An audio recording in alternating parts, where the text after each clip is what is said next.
On the 560th day of the war in Ukraine, the fighting was concentrated in these areas. In the Zaporizhzhia front, during the last few hours, pro-Russian sources reported that the Russian army launched powerful counterattacks towards Robotyne in order to establish control over the village and recover the lost positions in the trench lines located south of Robotyne.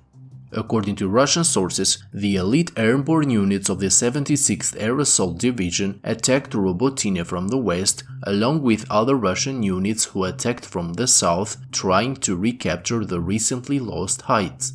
Pro-Russian sources said that the Russian forces managed to capture most of Robotyne and clear the trenches south of the village. But after many hours of waiting for evidence and facts over these claims, it appeared that the Russian counterattack had failed, as the situation on the ground had not changed at all. Unhappy with the failure of the second counterattack of their elite forces, official Russian sources stated that their forces tactically abandoned Robotyne because the difficult and exposed terrain did not allow them to establish a solid foothold inside the village. According to Russian telegram sources, their units managed to recover the fortifications south of Robotyne and maintained a presence in the southern outskirts of the village.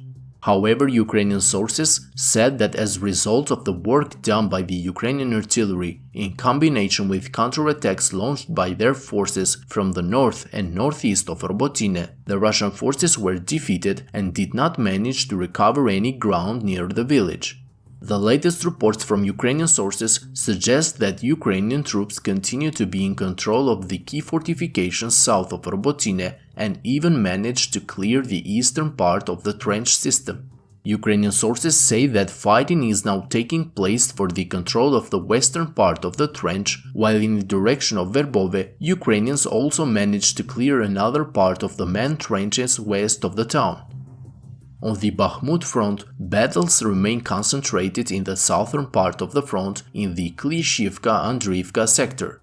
Ukrainian forces continue to advance in the vicinity of Andriivka, conducting clearing operations against the Russian positions along the railway. The situation on the ground can be better described by this video published today by Ukrainian forces. The small village of Andriivka is now completely razed to the ground, and the exposed terrain does not allow any side to have a permanent presence inside the village. For example, here a group of at least 9 Russian soldiers are seen entering the village, probably coming from their defensive positions along the railway. Russian soldiers passed through the middle of the village, possibly on a mission to test for the Ukrainian presence in this area. Without being aware of the Ukrainian drones, they reached the western part of the village and then started to return through a secondary road.